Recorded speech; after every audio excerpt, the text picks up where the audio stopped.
What's going on, everybody? Listen, this is one of those days, babe. Yes, it is. It's, as Shauna would say, TIP. This is Panama. Listen, it's an acronym. Yes. So listen, really quickly, guys, before we go live, I want y'all to do me a huge favor, and I want you to share this out. Stan the man, good afternoon. Good to see you, my friend. Good to see everybody in the room.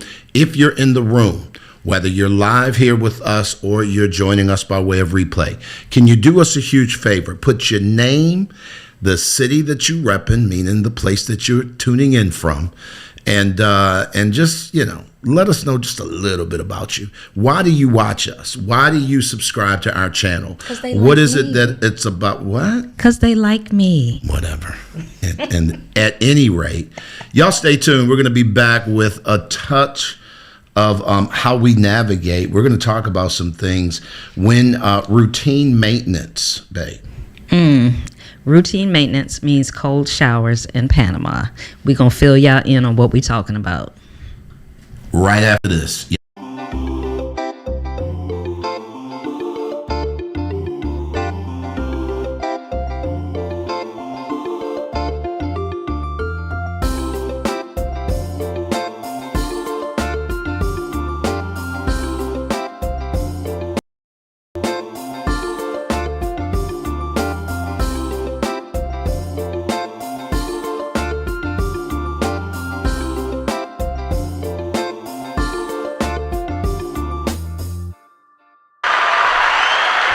And we're back. Listen, I apologize, guys. Didn't have our buttons pushed. And so for many of you guys, you didn't hear the intro right away, or maybe you heard it really faint. But this is what happens when you're live, Cherie. And I'm going to tell you today, you guys may hear a bunch of things. You might hear people sounding like they're trying to free us from a prison cell. Was that appropriate? Yes, because they are drilling in the building, and we're going to get into why so you guys will understand. But before we get started, first I want to thank you guys for tuning in today. If you have not subscribed, please subscribe to the channel. Click the join button if you'd like to become one of our day one members. We'd appreciate you to become one of those members so you can help support this channel, help us to continue to bring you all of the content that we bring you as we venture out and travel Panama and abroad more and more the longer we stay here. And so I am the lovely, the magnificent Cherie A. Brooks, for those of you that may not know me. Cherie A. Brooks Jr. I forgot my junior because I took his whole name. And this gentleman right next to me is Glenn P. Brooks Jr. Listen, I got my words. Listen, I'm not talking to you. Cherie always wants to clown me whenever I do any kind of a faux pas. Listen, let me just say this. We're authors. We're speakers. We are coaches, we're pastors, we're doing all the things, and we're doing it from the perspective of living abroad. We've been in Panama now 2 years plus since this past June 30th. June, it was not 30th, but June 30th, I think it was. Mm-hmm. And so we're coming up on 2.5 years here soon. Y'all, it's been an adventure. Panama never ceases to amaze me. And when I say never, y'all, I mean never. Listen. It's always something new. It's always something different. And to be honest with you, if you hear the drilling in the background, it's part of the allure. I'll be honest with you. If you're a person that's given to some creativity and you like change or you like to an adventure, this is definitely a place that can deliver that. Go. Oh, I'm sorry. I was listening to see if I could hear the drilling in the background. Yeah. But I can't. So anyway, so what were you saying? I'm sorry. At any rate, I was saying how Panama, just like my wife just did, is full of surprises. Yes. And we absolutely have embraced it. If y'all can, do me a huge favor. Let us know. Appreciate you. NYC21, I think, going through this right now in Coronado at the Country Club. Listen. It's a whole thing. And so let's get into it. Let's get into the weeds, because if you are living in Panama at some point, unless you live in a single family home, you're probably going to go through this, Cherie. So if you're dialed in, babe, let's talk about what are we here for and how do we break this down for everybody. And so first, I'd like to say, if you live anywhere outside of the continental United States, live abroad anywhere, there are going to be some new changes that you're going to have to adapt to, the way that they do things, the way that they handle the infrastructure in whatever area you're in. It's going to be very different than in the United States, just because we're accustomed to that, because that's what you grew up with. So when you go somewhere else, it's going to be different. So one of the things that we had heard about this before us moving here was that every couple of years, about every 2 to 3 years, in high-rise buildings, they do gas maintenance. And when they do gas maintenance, they come in, they shut off the gas in the entire building. They go unit by unit and go check to make sure there are no issues, no leaks, no faulty pipes, anything. The challenge is if they find one issue, it extends that period of time, because they can't just run gas to your particular unit. The gas here also, it's not natural gas, which is hence is why they do this maintenance. It's propane gas, which functions very different than natural gas. And so in our case, our gas got turned off the last week of September. Yep. For them to come do the inspection. After doing the inspection, there were some issues throughout the building, so they were like, it's going to be another 25 days. Well, to be honest, they have a week of testing where they just actually turn off all the gas, and they go through and they send something through the pipes to test the leaks, to test where there's any seepage and that kind of stuff. That week of testing sort of determines what might be wrong. And so that's when they told us, post that. It'll be at least 25 days for us to go back, take a look at what's going on, repair what little bit. Now, keep in mind, we live in a relatively new building. I think our building is around 5 years old. So we probably are going to be okay. But everybody who has been through this before, whether they are locals and they live here, grown up here, it's been their culture all their life, or they've lived here for quite some time, this is one of them things where you had better pack your patience. And we're going to get into that a little bit, because the adjustments that you have to make may push you further down the road of making even more adjustments as they go to figure it out. So you said we're gonna be okay. So I'm going to talk to all of those of you out there in TV land, in YouTube land, that are saying, please don't say that ever again. For all of you viewing, you're like, okay, so you don't have gas, you don't have power. What do you mean you're going to be okay? So when we say we don't have gas, number one, our unit is predominantly electric. Our AC is electric. The biggest inconvenience is, as by the title, taking cold showers, because we have our hot water heater runs by gas. And also cooking is, I would say, challenging. It's not impossible. It's just you have to be prepared for it. And so when he says we're going to be okay, because we were prepared, and we're going to get into that, things you can do to prepare for this when it happens, and also because we knew this time was coming, it didn't take us by shock. It was not a major, oh my gosh, what's going on? What's going to happen here? And so, like we said, the majority of condominiums that you live in here in the city, and I think even outside, I think throughout Panama, they do these routine maintenance every 2 to 3 years. The gas is shut off for them to do all that they have to do. So it typically lasts between 3 to 4 weeks, but it can last up to 2 months, sometimes longer than that, depending on the challenges, the issues that they discover when they do the inspection. And so, like I said, they go unit by unit. They come into your units. They schedule a time with you. They come in, they check your gas lines. And then, like he said, they're running something through the gas line, through the building, so they can see where there are leaks and things like that. So for us, it actually has been refreshing. So my biggest fear was the whole cold shower thing, because I don't like being cold. I get cold to my bone. But the thing you have to remember, especially here in Panama, it's 85 degrees outside almost year round. So taking a cool shower, because it's not ice cold, a cool shower when it's 85 degrees is not as shocking to your body as you may think. And the strange thing, and I didn't anticipate this, is that my body has actually gotten used to it now. I don't get the shivers or anything when I get into the shower. And so I've adapted to it. And so this is one thing, when you move abroad, there are going to be a lot of things that you're going to have to adapt to. And so this is just one of those many things that you'll adapt to. Yeah, if I could jump in really quickly, babe. Stan said something, and I wanted to point it out. He said, wow, when you are having to make these adjustments, I think your biggest friend is preparation. Now, one of the things that, and I'm going to speak to people who are looking to maybe move abroad, and maybe you're looking to do some things. This is where your research pays off. So first of all, when you move to a building here, and I can speak in Panama City, the older the building, generally the bigger the unit, right?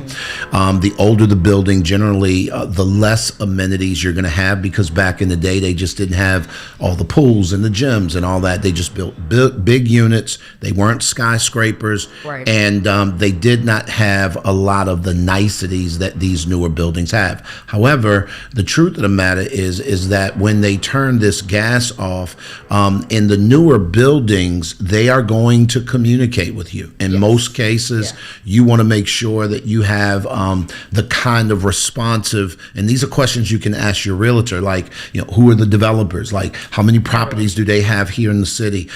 Is this something that's normal? When was the last time you guys had an actual gas check? So I just want you guys to understand that preparation is your friend. Put that in the chat if you're watching live. Preparation is your friend, because at this point, at least you can wrap your mind around it, Cherie. Right. So as we get into preparation, like Glenn said, you want to ask, when you first view the property, before you move, ask them when was the last time they had it, how frequently do they have it, how often does it normally last. But there are some things you're going to need to do as an individual to prepare for your gas being cut off. So first, if you have people coming to visit, you want to let them know on the front end, hey, you may come, the gas may be cut off. So whenever we have guests that come down, the hotels and stuff, I don't think that they go through this.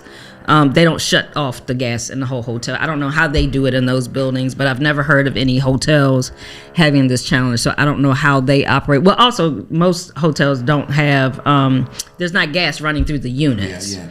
And if I could ask real quick, if you have any knowledge about that, maybe you've been here during that season, or maybe you've lived here longer than us and you navigate, put it in the chat. Like, how do hotels and public places deal with that? Because propane is widely used throughout the entire country, not just the city, the entire country. So I'm just really curious about that, babe. Yeah, because I just thought about it. Like, they have restaurants, they got to cook and do that, and you have hot water in the hotel. So I don't know. So if anybody knows, please let us know that.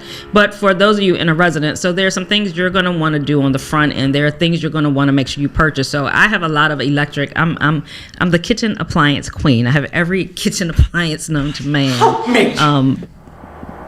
Okay, I thought you were going to say something. So I have a lot of electric kitchen appliances, which actually came in handy during the season, because I have an electric skillet. I have my Instapot. I did have to go out and buy two the induction cooktops so that you could actually cook on top of them. I had to buy those. I didn't have those, but I had a lot of things that we were able to, get by with.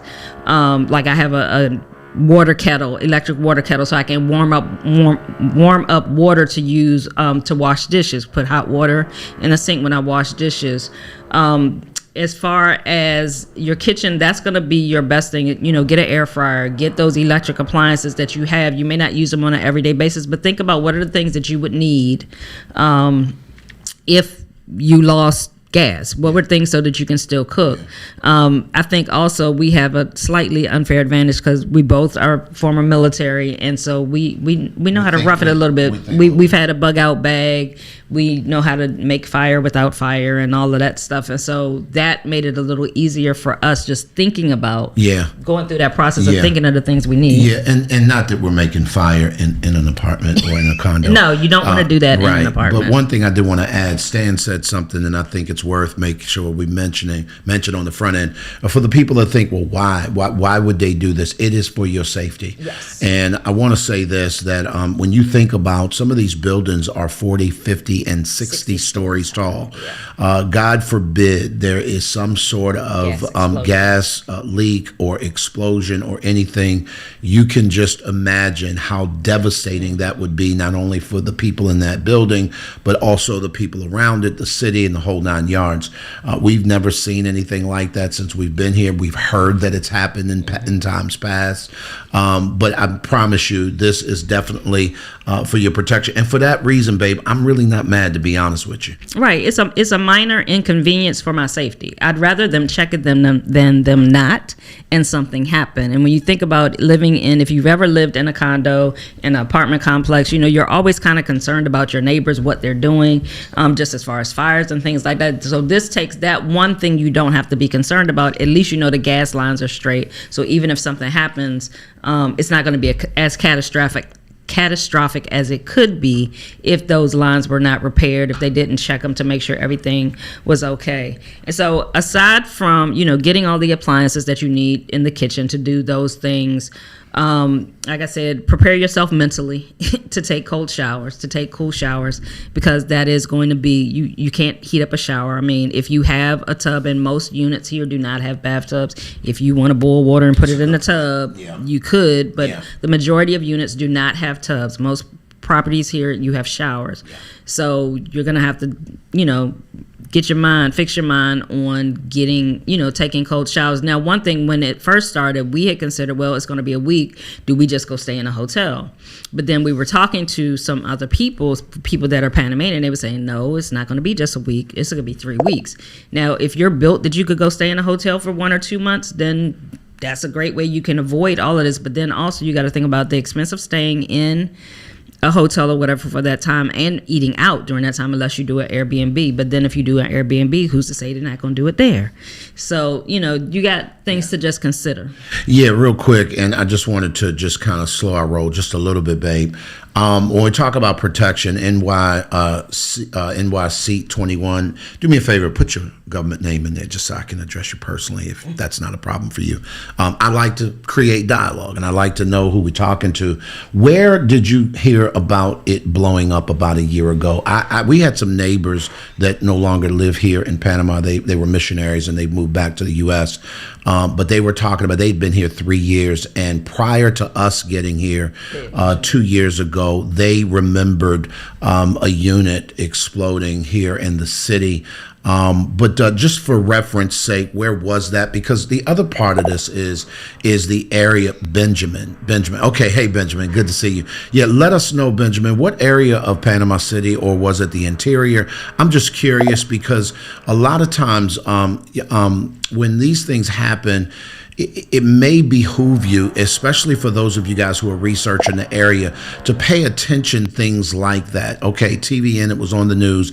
I'm assuming that you didn't know exactly what area of the city. And the reason why I'm asking that location, because from a research standpoint, there are a lot of you guys who are asking the question, where should we move, right? These are the kinds of things that can inform your decision on that. Tonight, we're going to jump in a room called the Real Estate Information Session, and I believe it's full for tonight, but you guys can check the links in our description if you want to get on the wait list for the next one. And we're covering questions and things like that, and I just thought that was really, really interesting. Guys, for those of you guys who are just tuned in, do me a huge favor and like, if you haven't liked the channel, subscribe to the channel. If you've not joined our Day One community, we certainly want to invite you to do that, because at this particular point, some of you guys are actually moving around and you have questions that you'd like to ask directly. Well, that Day One community, I think it's Day One Plus, you're actually in a group chat with us, and we're able to not only answer questions for you that we can answer, because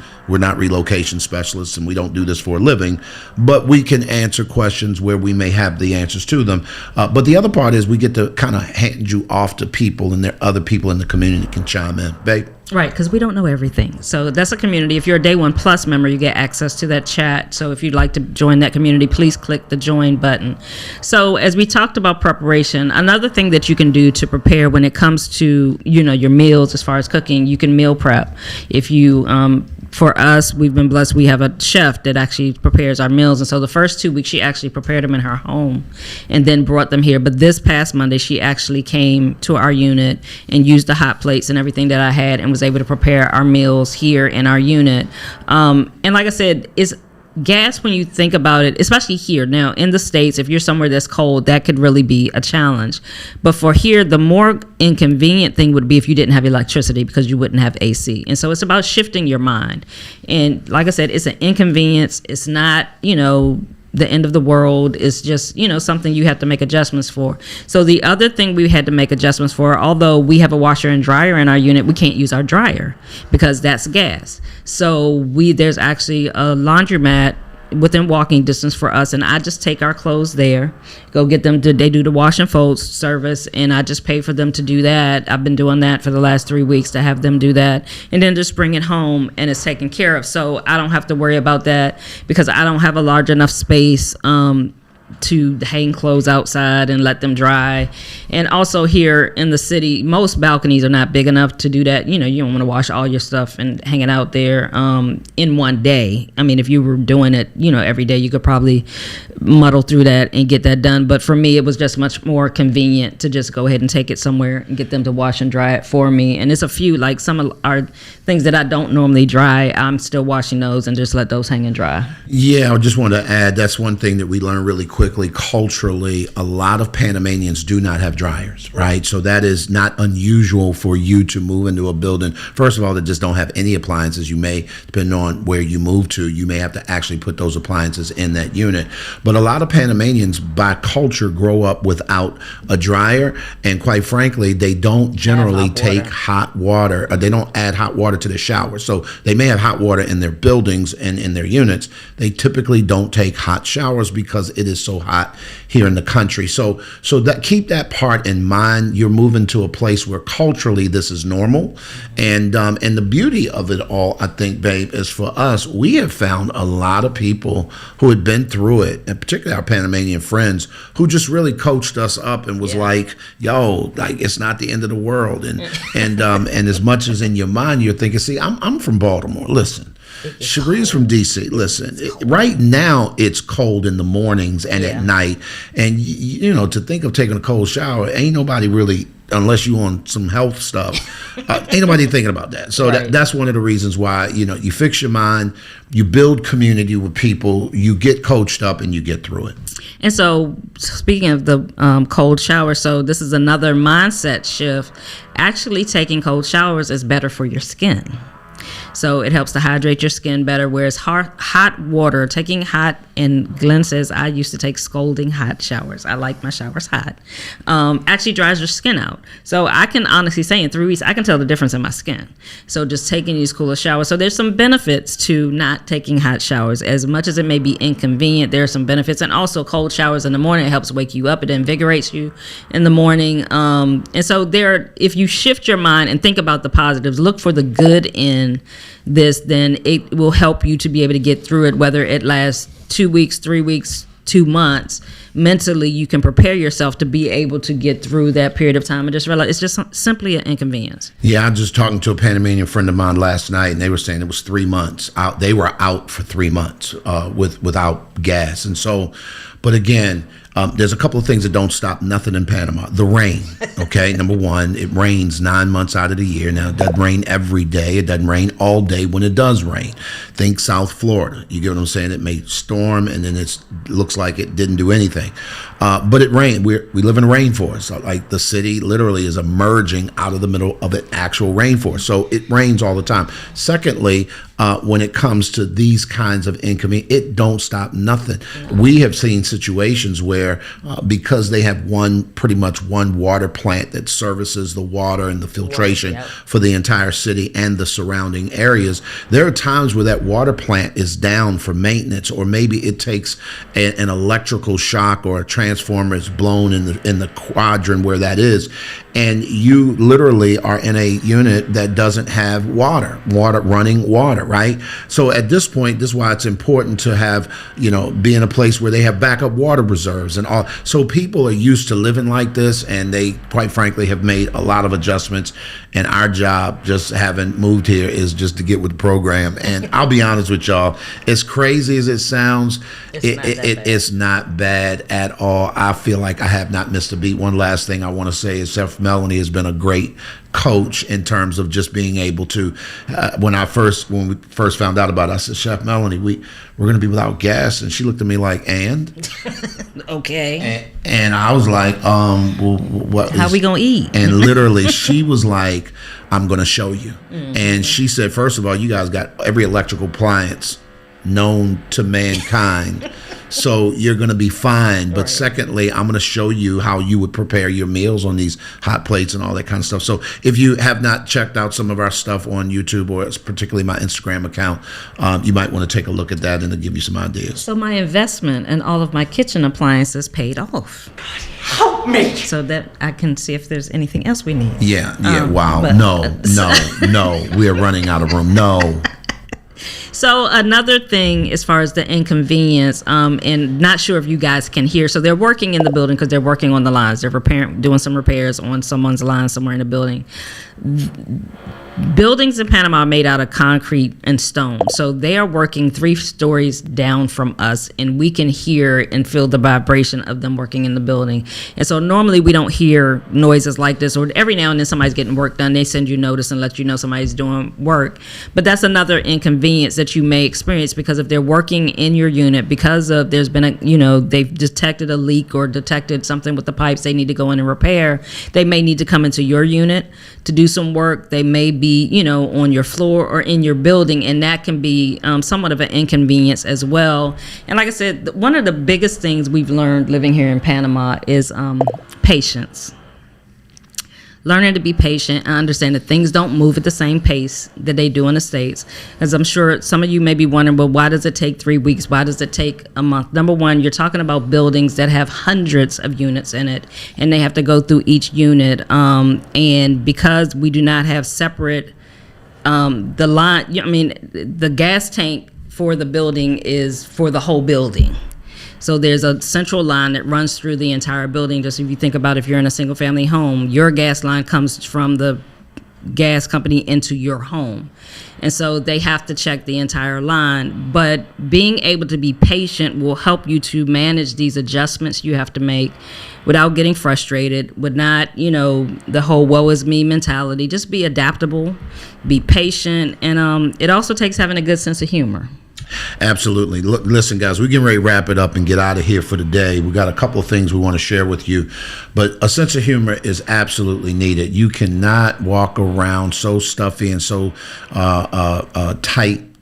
A tightwad, if you will, because if not, there's a lot of things that will frustrate you to the point that where you'll pack it in and you'll be like, you know what, this isn't for me. But we want to, y'all know, if you've listened to our channel long enough, we're gonna give you the good, the bad, the ugly. We're gonna give you the real, and you just absolutely can't control it. And Benjamin, here's the thing that kind of blesses me, bro. I have come to the conclusion that I don't have the energy to put my brain space on what I can't control. I need y'all to hear this. I have chosen, as I get older, to put my energy on things that I actually can control, which I've found as I've gotten older. Those are very few things, and most of them rise and fall with me. So I can control my own attitude. I can control my own disposition. I can control what I can control, and that's what we choose to focus on. Right. And one last thing I just want to add. So if you're thinking of coming to Panama, or you're in Panama, and maybe you're in the process of moving, relocating, going to another place, there are buildings that have electric stoves. Now, I think all buildings have gas for the water, to heat up the water. I'm not sure if you can get an electric heater for your water in your unit. But that's something, if you're concerned about that, you want to minimize as much disruption as possible when they do this. You may look for a unit that has an electric stove, so you wouldn't have that issue. At least you'd be able to cook. Now, like I said, I'm not sure if they have electric water heaters here in Panama. Most of the buildings that I've seen, they do still have some type of propane tank for the building, but there may be buildings that have no gas, and I'm not sure. So if you know of one, if you're here, if you know that is a thing, there are buildings that are completely electric, put it in the chat. Let us know that is possible here. But you can minimize, like I said, preparation is the key. Prepare yourself for the inevitable. If you live here in Panama, it's going to happen eventually, whether it's every 2 years, every 3 years, every 4 years. You're building, if you're in a condominium, if you're in a high rise or even a low rise, and they have gas, you're going to go through a gas maintenance. So it doesn't only apply to the 50, 60 story buildings. It can be a 4-story condo. If it's any type of multi-living facility, you're going to have a gas inspection. They're going to come and they're going to do it. It just won't take as long because it's only 4 units or 6 units, so it shouldn't take as long. But many of those buildings are older as well, so that's something you got to consider too. So just be prepared. Just prepare yourself on the front end. Get all the things that you need. Yeah. Prepare your mind. Yeah. First and foremost, and just take it with a grain of salt. Like I said, you couldn't have paid me to take a cold shower. We actually did a challenge, I think a year ago. No, it's long. In the US. And I did like one. I was like, I'm not messing with y'all. I was like, I can't do this. I was like, I thought I was going to die. But now I've gotten used to it, and it doesn't even faze me. And so it's all about shifting your mind. Your perspective makes a big difference on how you adapt to changes. And if you can shift your mind, you can get through anything. So with that being said, Sandra, good to see you. Sandra Moore said she met us on Sunday. 1 week today. She's been here a week. You've been on Saturday. here. I think she met us on Saturday. Okay, maybe it was Saturday because I was struggling in my mind thinking, where was I on Sunday and why don't I remember? I think it was first Saturday. First Saturday. Okay, cool. So, but anyway, welcome, bienvenidos, welcome to Panama, and we're excited that you are here. Yeah, that's right, Benjamin. It's Panama time here. And last thing, let me just say this, y'all. Everything in Panama works on. Look, listen. Mañana. Listen, when they say mañana, it doesn't mean tomorrow. It means don't mean later. It means when we get there. When we get to it. And so. But we coming. We on our way. We on our way, but. Listen, it might not be, even though you scheduled it, and you said that you would be available at 1 p.m. and they don't show up till 2 or 2:30, and listen, you learn to understand where we come. Confirm. Yeah, I do that all the time. I literally am getting ready to go to my barber, and I literally this morning confirmed, hey, we still on? Are you good? He didn't reply, so I hit him back. Yo, did you get my message? Are we good? And let me go to my text real quick and see if he's replied. And here we go. Anotado. I don't know what that means, but he said anotado. And my Spanish speaker, listen, anybody knows what, I got to go translate. I've never heard that word, anotado. Anotado. He said, look, but because he gave me a thumbs up, guess what, Sheree? It's time for me to get out of here because I got to go head on over to. It means noted. It means noted. Listen, we just, and look, it's got a little pencil emoji. With a little right, exactly. So it means noted, duly noted. Did y'all just learn something today? I know I did. We learned a new word in Spanish today. Anotado.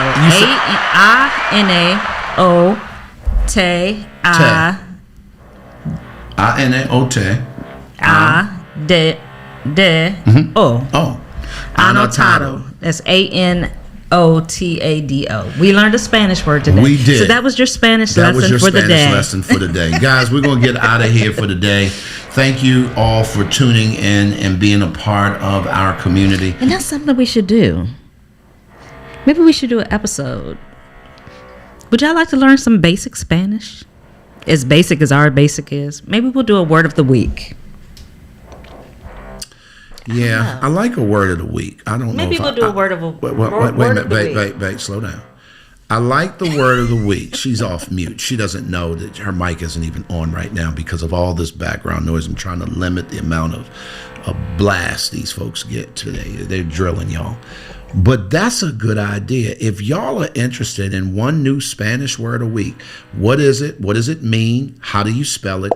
And then also maybe what we can do is we can check in, like, because this is Panama, the word they use for this isn't maybe that word in another country, especially another Latin American country. So I think that might be a good idea. We'll explore that. Yeah, y'all stay safe as well.